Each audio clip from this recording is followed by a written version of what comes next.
오늘은 창세기 2장 말씀을 통해서 우리가 하나님의 말씀을 함께 나누도록 하겠습니다.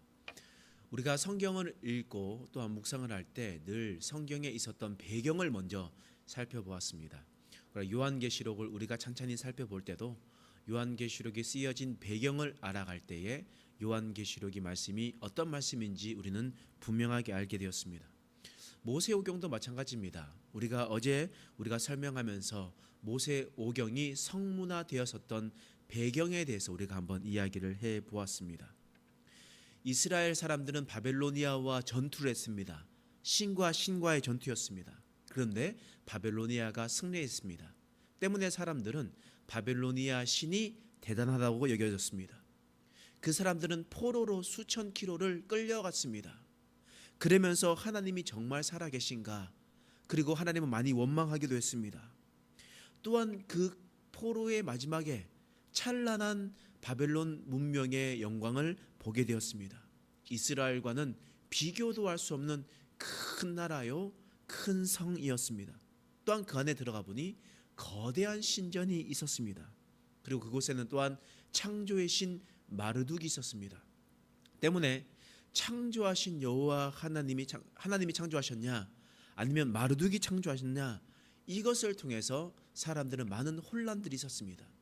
그때 그 위기를 겪고 많은 신앙의 선배들이 이 구전으로 내려왔었던 것과 쪽복음과 같이 내려왔었던 문헌들을 성문화하여서 창세기, 출애굽기, 레위기, 민수기, 신명기를 지으게 되었던 것이었습니다. 이전에 내려왔었던 것을 한데 묶었다라는 겁니다. 이것을 편집이었다 이렇게 얘기를 하는데 그것을 하게 되었던 것이었습니다. 때문에 창세기에서 무엇을 만들었느냐가 더 중요한 것이 아니라 누가 창조했느냐가 더 중요한 것이었습니다. 그래서 창세기 1장에는 하나님이, 주어가 하나님이라고 이야기하는 겁니다. 그러면 여러분, 하나님이 하면 영어로 어떻게 됩니까? 영어로 God이에요. 그럼 귀신을 뭐라고 얘기합니까? God이에요. 똑같이 God이라 부른단 말이에요. 대문자 God, 소문자 God. 이렇게 이야기하면서 우리는 God으로 이야기를 하는데 그러면 마르둑도 God이고 그리고 하나님도 God이란 말이에요. 그럼 하나님이 창조하셨다. 그럼 그 하나님의 이름이 무엇냐? 마르둑이냐? 여호와냐? 그것을 2장 말씀을 통해서 말씀하고 있는 거예요. 이제 2장에 있는 말씀의 주어를 살펴보시면요, 그 하나님이 어떻게 바뀌냐면 5절부터 여호와 하나님이라고 바뀝니다. 그래서 5절, 7절, 8절, 9절, 그리고 15절, 16절, 18절, 19절, 21절, 22절에 이르기까지 계속해서 여호와 하나님, 그 신이 누구냐? 바로 여호와 하나님이다. 하나님의 이름이 바로 여호와다라는 것을 이야기합니다. 그래서 사람들은 종종 왜 1장과 2장에 있는 말씀, 이 말씀 가운데 창조의 내용이 있는데 왜 창조에 있는 내용들을 왜 2번 정도 반복하는 느낌으로 이야기를 하고 있습니까? 라고 생각할 수도 있겠지만 1장과 2장에 있는 말씀을 통해서 하나님이 이 세상을 창조하셨고 그 하나님의 이름은 곧 여호와라. 이 말씀을 분명하게 서론해서 우리에게 이야기를 해주고 있는 겁니다. 우리는 이것을 잘 기억해야 돼요. 그 여호와 하나님이 어떤 일을 하셨는가? 7절 말씀이에요. 읽겠습니다. 시작. 여호와 하나님이 땅의 흙으로 사람을 지으시고 생기를 그 코에 불어넣으시니 사람이 생명이 되느니라. 사람을 흙으로 지으셨습니다. 누가요? 주가 어떻게 됩니까? 여호와 하나님이. 바벨로니아의 마르둑이 사람을 흙으로 지어서 생기를 넣었다라는 말이 있었는데 그런 말이 아니라 마르둑이 진짜 신이 아니라 바로 여호와 하나님이 진짜 신이다. 만약에 정말 마르둑이 신이었다면요, 그 신은 변함없이 지금까지 있어야 됩니다. 그리고 우리는 지금 마르둑을 찬양을 해야 되겠죠. 그런데 여호와 하나님이 진실로 하나님이시기 때문에 태초부터 존재하셨던 그 말씀이 아직까지 이어지고 앞으로도 계속해서 이어지는 것 아니겠습니까? 거짓이라면 없어져야 되는데 지금 태초부터 있었던 사건들이 여호와 하나님이 있었던 일들이 지금까지 이루어져 나가니 이것이 정말 진실 아니고 무엇이라 말할 수 있겠습니까? 그 하나님 우리를 어떻게 창조하셨냐? 바로 사람이 생명이 되었다. 영원히 사는 존재가 되었다라는 것을 우리에게 말씀을 하고 있습니다. 근데 하나님께서 아담만 창조하셨느냐? 그렇지 않아요. 하나님께서는 18절 말씀에 이렇게 말씀하십니다. 읽겠습니다. 시작. 여호와 하나님이 이르시되 사람이 혼자 사는 것이 좋지 아니하니 내가 그를 위하여 돕는 배필을 지으리라 하시니라. 여호와 하나님이 혼자 살아두도록 하지 않으셨습니다. 그래서 어떻게 했어요? 돕는 배필을 주셨어요. 하와를 주셨어요. 처음 가정을 주셨다는 겁니다. 바꿔 말하면 공동체를 허락하셨습니다. 그 준 이유가 뭡니까? 혼자 사는 것이 좋지 않고 돕는 배필 무엇입니까? 서로 원수가 되어서 싸우라는 겁니까? 서로 도와주면서 함께 살아가는 공동체를 이루라는 겁니까? 서로 도와주라는 것 아닙니까? 이것은 하나님께서 사람들이 어떻게 살아가야 될지를 보여주는 거예요. 먼저는 사람이 살아갈 때 가정을 이루어서 살아가는 것을 말씀하는 것이요. 또한 두 번째는 공동체를 이루어서 살아가라는 지상 명령이는 겁니다. 서로 도와주면서 살아가라는 거예요. 하나님께서 우리에게 말씀하셨습니다. 그렇기 때문에 우리는 각 가정에서 서로의 공동체를 이루며 살아가야 되고요. 혼자서 신앙생활하는 것이 아니라 공동체를 이루면서 신앙생활해야 되는 겁니다. 혼자서 있는 것은 좋지 아니하니 서로 도와주며 돕는 배필로 나아가라라는 겁니다. 그러면 구체적으로 우리는 어떻게 살아가야 되는지 말씀 계속해서 보겠습니다. 22절 말씀이에요. 읽겠습니다. 시작. 여호와 하나님이 아담에게서 취하신 그 갈빗대로 여자를 만드시고 그를 아담에게로 이끌어 오시니. 아멘. 여러분, 공동체를 이루었었던 이 모습을 우리가 보아야 됩니다. 아담에게서 무엇을 떼내요? 갈빗대를 떼어내요. 그것을 누굴 만들었다고요? 여자를 만들었어요. 하와를 만들었어요. 그리고 난 다음에 그 사람이 함께 가족 공동체, 가정 공동체로 만들었다는 겁니다. 그러면 이게 어떤 의미냐? 가정 공동체와 또한 우리에 있었던 공동체는요, 한 몸이라는 것을 기억해야 됩니다. 아담의 갈빗대로 하와를 만들어서 있었기 때문에 하와는 곧 아담이었습니다. 하나님은 공동체를 가르쳐 너희는 한 몸이다는 거예요. 그렇기 때문에 너희는 한 몸을 이루면서 살아가는 거예요. 그러면 우리가 옆에 있는 사람을 욕하면요, 누구를 욕하는 거예요? 나를 욕하는 거예요. 우리는 이것을 잘 기억해야 됩니다. 그런데 우리는 옆에 있는 사람과 싸우면 어떻게 됩니까? 아주 상처받을 말을 생각해서 이 사람은 요거 건드리면 화낼 거지, 짜증날 거지, 그러면 상처 입을 거야, 속상할 거야, 그러면서 그것을 쏟아내기 시작합니다. 그 말은 곧 나를 넘어뜨리는 겁니다. 여러분 잘 생각해 보십시오. 만약에 가정 공동체라고 생각해 보시면 가정에 있는 내 남편에게 오늘 예배 오기 전에 그 사람한테 쏟아냈다고 생각해 보세요. 쏟아내고 난 다음에 이 자리에 앉아 있으면 하나님 앞에 나아갈 수 있습니까? 없습니까? 목사 앞에는 나올 수 있어요. 왜냐하면 목사는 그 마음 모르거든요. 근데 하나님은요, 중심을 보시잖아요. 그럼 하나님 다 하신다고요. 그러면 그 남편께 쏟아냈었던 것은 곧 나에게 쏟아낸 거예요. 그렇기 때문에 하나님 앞에 나아갈 수 없는 것 아니겠습니까? 이것은 가정에서나 교회에서나 마찬가지입니다. 옆에 있는 사람을 나의 한 몸이라 생각해야 됩니다.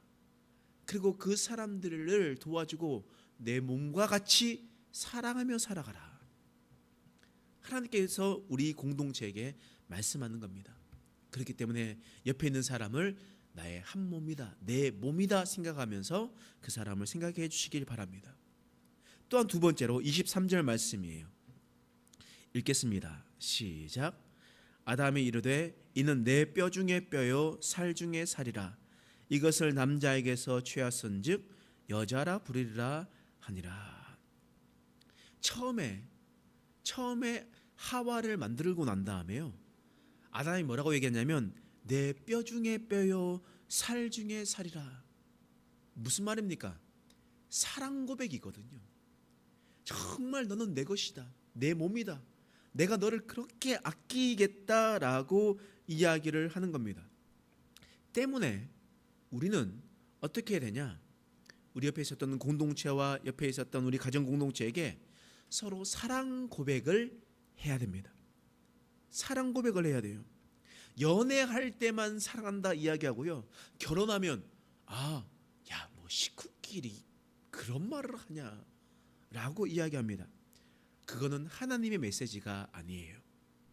가장 옆에 있는 사람일수록, 내 가정일수록, 가족일수록, 교회 공동체 안에서일수록 서로 사랑의 말을 고백을 해야 됩니다. 그래, 우리 입술의 고백이 너무나 중요한 거예요. 여러분, 웃으라고 사람들이 하는 말들이 있습니다. 부부 사이에서요, 남자가 여자에게 맞는 이유 세 가지 편이 있습니다.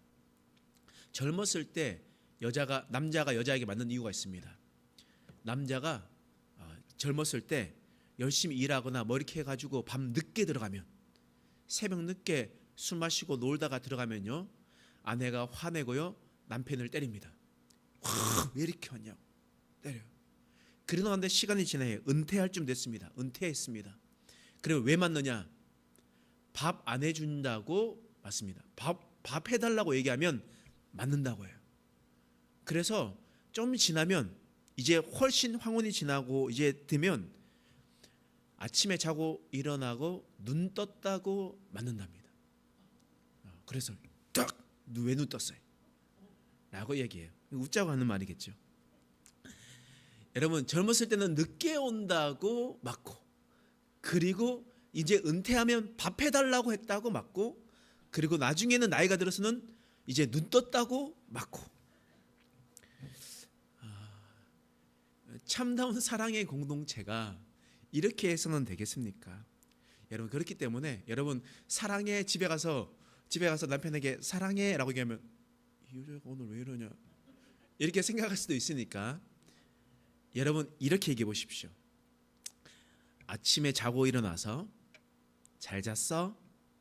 이 한마디로 하루를 시작하는 겁니다. 잘 잤어? 그러면 그 친밀감은 점점점 더 가까워진다고 이야기를 하더라고요. 그렇기 때문에 여러분, 먼저 사랑의 고백하는 겁니다. 아담도요, 연애할 때는 내 뼈 중에 뼈요 살 중에 살이다 라고 이야기했는데, 근데 시간이 지나 보니까 어떻게 했냐면 창세기 3장 12절에 보니까 이렇게 얘기해요. 아담이 이르되 하나님이 주셔서 나와 함께 있게 하신 여자가 그가 그 나무의 열매를 내게 주므로 내가 먹었나이다. 처음에는 내 뼈 중에 뼈요 살 중에 살이다 얘기하더니 이제는 하나님께서 나에게 주셔가지고, 하나님 앞에 원망하죠. 결혼하게 하셔가지고, 그 사람 때문에 내가 죄 지었잖아요. 남 탓하는 일들이 일어나게 됩니다. 여러분, 우리는 서로 사랑의 고백을 하는 가정 공동체, 교회 공동체가 되어야 됩니다. 하나님께서 우리에게 이런 말씀을 하셨기 때문입니다. 그렇기 때문에 옆에 있는 사람의 하는 섬김과 봉사가 당연하다 여기면 안 됩니다. 서로 배려하고 칭찬하고 격려하는 믿음의 공동체가 되어야 되는 겁니다. 그리고 주님께서 우리 공동체에게 뭐라고 말씀하시냐? 24절 말씀이에요. 읽겠습니다. 시작. 이러므로 남자가 부모를 떠나 그의 아내와 합하여 둘이 한 몸을 이룰지로다. 공동체가 해야 될 것은요, 부모를 떠나야 됩니다. 남자는 그 부모를 떠나야 돼요. 결혼했는데 떠나지 못하면 문제가 많이 생깁니다. 저도 그랬어요. 저도 26살 때 결혼을 하고 난 다음에 부모님한테 매달 용돈 같은 걸 받았습니다. 왜냐하면 그 교육전도사로 살아가다 보니까 살아가기가 힘들어가지고 몇십만 원씩 받았단 말이에요. 그런데 이것이 정서적으로, 경제적으로, 심리적으로, 사회적으로 많은 그런 문제가 생기게 됩니다. 왜냐하면 계속 부모님을 의지하게 되거든요. 때문에 부모를 떠나라는 것은 부모를 멀리하라는 것이 아니라 스스로 자립할 수 있어야 된다. 우리 공동체는 스스로 자립할 수 있는 공동체가 되어야 됩니다. 가정도 마찬가지죠. 의지할 수 있는 부모에 대해서 계속 있는 것이 아니라 떠나가서 그 독립적인 한 가정을 이루면서 스스로 이룰 수 있는 공동체가 되어야 되고요. 우리 교회 공동체도 마찬가지입니다. 계속해서 다른 교회에서 도와주는 것만 생각하면서 있는 것이 아니라 우리 교회도 이제 스스로 자립하고 스스로 일어설 수 있는 공동체가 되어야 됩니다. 다른 교회를 의지하는 것이 아니라 우리는 하나님 한 분만 의지하며 나가면 되기 때문입니다. 하나님께서 그렇게 우리에게 말씀하고 있는 거예요. 그래서 너희는 스스로 부모를 떠나서 너희는 스스로 일어설 수 있도록 하여라. 나만 의지하고 나만 바라보면 된다. 주님께서 우리에게 말씀하십니다. 오늘 창세기 2장 말씀을 통해서 하나님께서 우리에게 분명하게 말씀하십니다. 천지를 창조하시는 것은 바로 여호와 하나님이다. 그 하나님께서 우리에게 어떻게 하셨냐면 혼자 살지 말고 한 공동체를 이루며 살아가라고 했습니다.